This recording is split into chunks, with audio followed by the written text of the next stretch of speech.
you're in the boat of being a new father, definitely one of those things where mornings don't come quite so easily to you without the old Christian crank here. Got the Folgers in my cup in that super sick, hard to come by Atlas Mason jar, ready to get into some really exciting stuff for you guys today.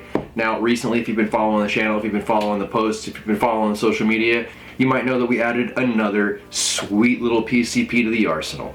Now, I've never been the type of person to go ahead and leave well enough alone, so for me, as soon as I got this, I knew there were going to be a handful of things that I would need to go ahead and do to this to go ahead and get it to be exactly the way that I personally wanted to see it as the user. Before we even get into any of the accessories, any of the things we've picked up for, I do want to go ahead and introduce you guys to this new platform itself.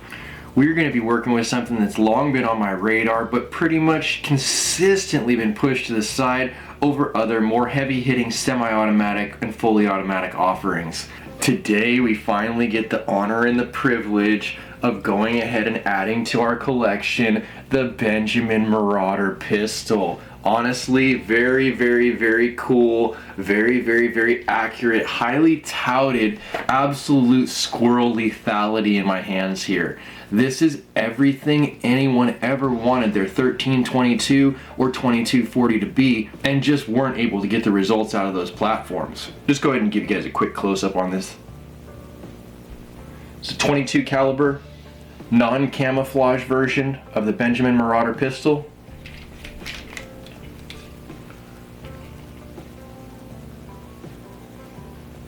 Does have a swivel stud up front as far as the bipod mount is concerned.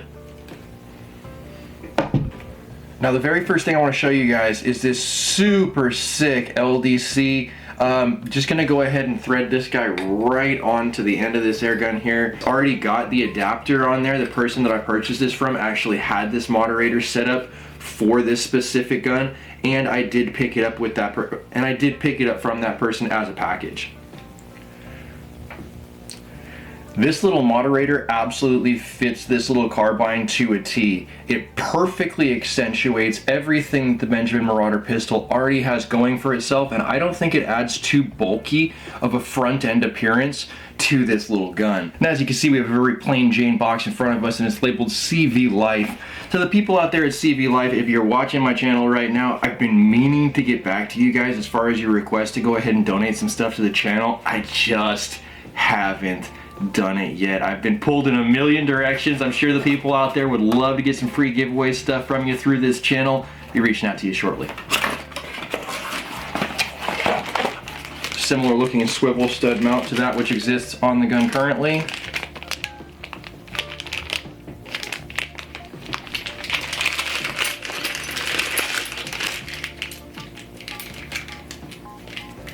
Cool. Now, because there's already carbon fiber accents on the moderator itself, I did go ahead and opt to get the CVLIFE adjustable carbon fiber bipod as well, and I think this is going to perfectly accentuate that which we've already started going direction-wise on this build. The carbon fiber for the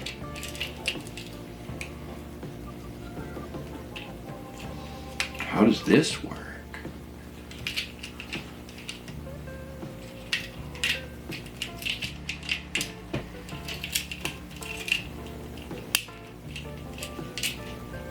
This is an interesting little fastener.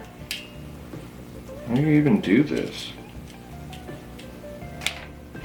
Is there little holes on this side?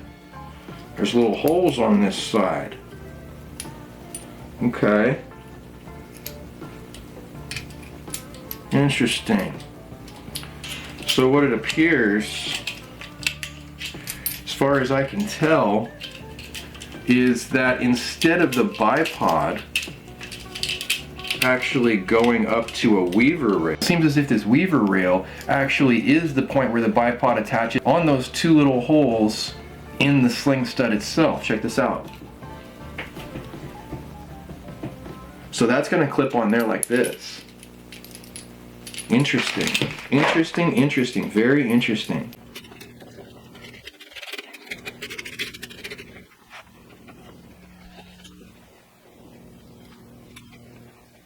A little bit different of a backdrop, a little bit later in the day, ready to take another shot at this. As we typically do sometimes as people, I had the absolute tendency to go ahead and overcomplicate the bipod install.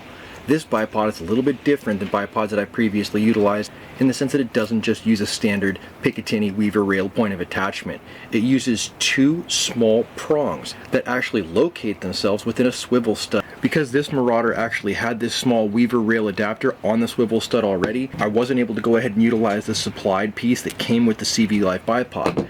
Because it was so early this morning, I absolutely overlooked and missed the fact that I could have just used this sling mount right here and absolutely circumvented all the troubles that you guys saw me have. Could I have edited all that out? Sure. But you guys wouldn't have gotten the whole story, and honestly it's something that probably more people than just myself will deal with.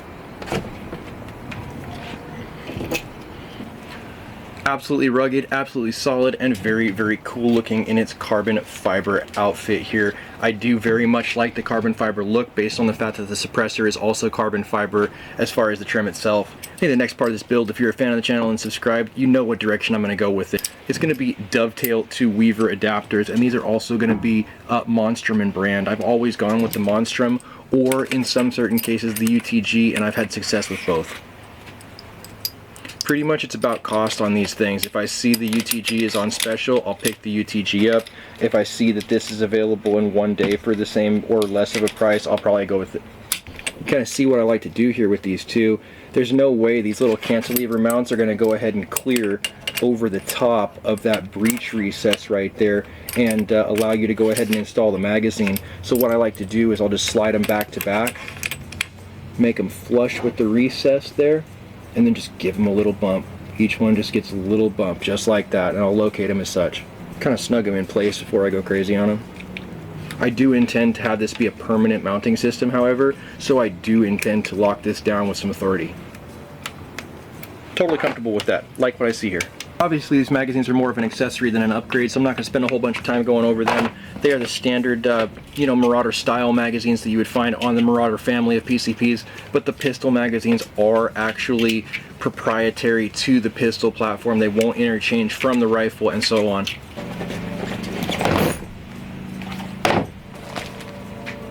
Very cool. Lifetime warranty from Monstrum, little bag of goodies, little lithium battery. Classic do not eat packet.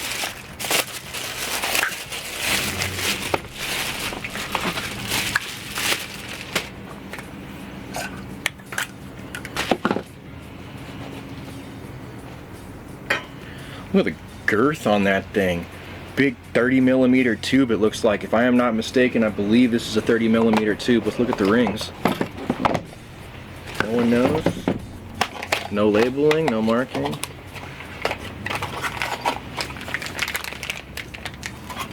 Ugh. What, did I flex when I got this? Did I actually get the good rings? Damn, I did.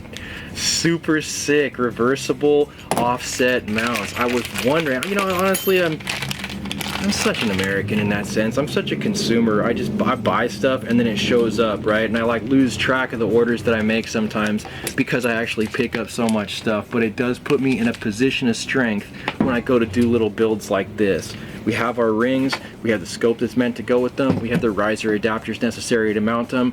It's just setting us up for success.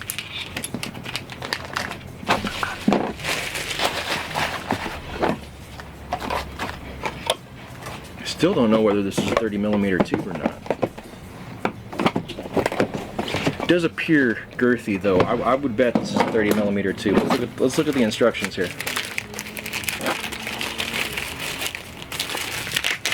Dang.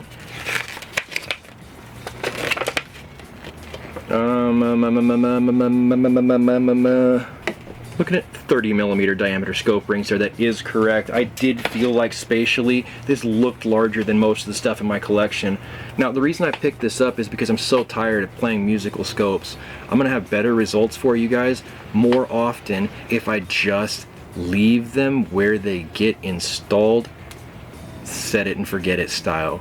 The cycling of the optics throughout the collection, because I don't have enough physical funding at whatever point in time to put one scope per rifle, those days are in the past. I'm gonna have to go ahead and just bite the bullet, pay the cost to be the boss, and invest in some optics for you guys. This is really good. Honestly, I know the upgrades seem very minor between just the mounting system for the optic itself, the Moderator and the Bipod, but these things can make a world of difference for you usability when you're in the field. Small, often moving targets are going to require true precision, and I think that that's what this is really going to bring to the table as opposed to some of the other air guns in the collection. Some of the stuff that we have is just spray and pray, or that, you know, super big bore where as long as you make the connection, you're making the kill. This is a completely different animal at that sub 15 foot-pounds of energy level. The shot placement's just going to matter that much more. Go ahead and finish setting this thing up by popping the battery in the illuminated reticle. Make sure all that good stuff works.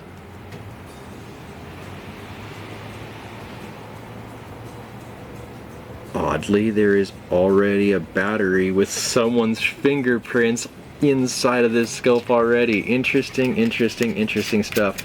Typically they do come with a battery, but I have not yet seen one installed like this. Let's see if we have any juice.